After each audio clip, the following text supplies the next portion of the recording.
ওপেনিংটা কিন্তু আলটিমেটলি সকলেই করবে।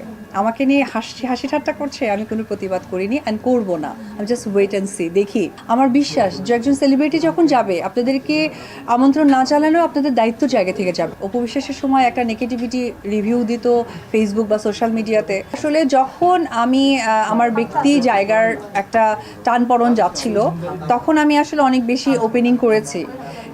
এই কারণে ওপেনিং করেছি আমি, খুব টু বি অনেস্ট। কারণ সব থেকে ইম্পর্টেন্ট ব্যাপার হচ্ছে যে আসলে কাজের পেছনে নিজেকে সামনে এগিয়ে নিয়ে যাওয়া, পাশাপাশি আপনি বলতে পারেন ফাইন্যান্সিয়ালি একটা বড় সাপোর্ট।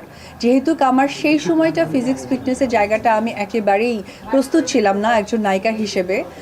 তারপর হয়তো টুকটাক কাজ করেছি, হয়তো দায়িত্ব জায়গা থেকে বা কমিটমেন্টের জায়গা থেকে, সেই জায়গা থেকে আমার আসলে ওপেনিংটা করা হয়েছে। কারণ ওপেনিংটা আসলে একটা আর্টিস্ট তার গুড প্রেজেন্টেশন দিয়ে ওপেনিং করে এবং সুন্দর একটা ব্যবসা প্রতিষ্ঠানে যাত্রা শুরু করার জন্য আহ্বান জানাই আমার দর্শকদের মাধ্যমে এবং সাংবাদিক ভাই বোনদের মাধ্যমে। তো এটা আমি এত বেশি সংখ্যক করেছি, আমাকেও সকলে চেয়েছে, আমি করেছি।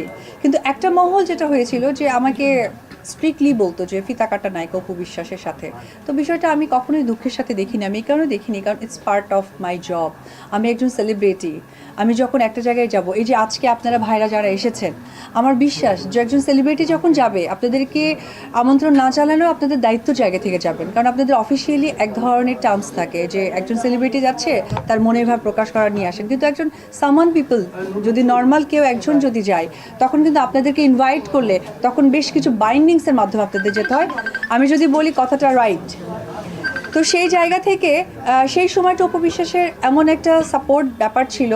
যারা বিজনেস ওপেন করেছেন তারা সকলেই মিলে, তো আমার সংখ্যাটা বেড়ে গিয়েছিল। তো একটা মহল আমাকে বলেছিল, তা আমি এটা কখনোই কষ্ট নিইনি। কেন নিইনি? কারণ আমি জানি ইন ফিউচার যারা অপু বিশ্বাসের মতো এত সিনেমায় অভিনয় না করে, এত ব্যস্ত সময় না পার করেও কিন্তু তারা ওপেনিং করছে বা ফিতা কাটছে। তো যখন আমি দেখলাম যে মানুষ এসে নিস্তার পায় না, মানে অনেকে আছে যে করে যাচ্ছে একের পর এক অপু বিশ্বাসের সময় একটা নেগেটিভিটি রিভিউ দিত ফেসবুক বা সোশ্যাল মিডিয়াতে, তাদের ক্ষেত্রে এমন রিভিউ দিচ্ছে যে বিশাল কিছু হয়ে যাচ্ছে। তো এটা আসলে বিষয়টা আমার কাছে মনে হয়েছিল যে এটাই তো হওয়া উচিত। একজন শিল্পী, আপনি খেয়াল করে দেখবেন যে আমরা যখন একটা শুটিং করি, যখন একদম মানে শুটিংটা করার মাধ্যমে আমরা কিন্তু একটা ইমোশন ক্রিয়েট করি, সেটা হতে পারে প্রেম, হতে পারে মেসেজ। সেটা যখন স্ক্রিনে আসে তখন কিন্তু সেটা দেখে দর্শকদের একটা ভাইবস তৈরি হয়। তো এটা একটা শিল্পীর, বলতে পারেন শিল্পীর সত্তা। তো আমি তখন মনে হয়েছিল যে এই ওপেনিংটা কিন্তু আলটিমেটলি সকলেই করবে। আমাকে নিয়ে হাসি ঠাট্টা করছে, আমি কোনো প্রতিবাদ করিনি অ্যান্ড করব না। আমি জাস্ট ওয়েট অ্যান্ড সি, দেখি। যারা যারা করেছে, যে যে মহল থেকে করেছে, তারা কি করে। So end of the time তারা আমার থেকে রাইট নাও অনেক বেশি করছে। তো এটা আসলে আমি কাউকে ট্রিক্স অ্যান্ড ট্রিক করে বলিনি।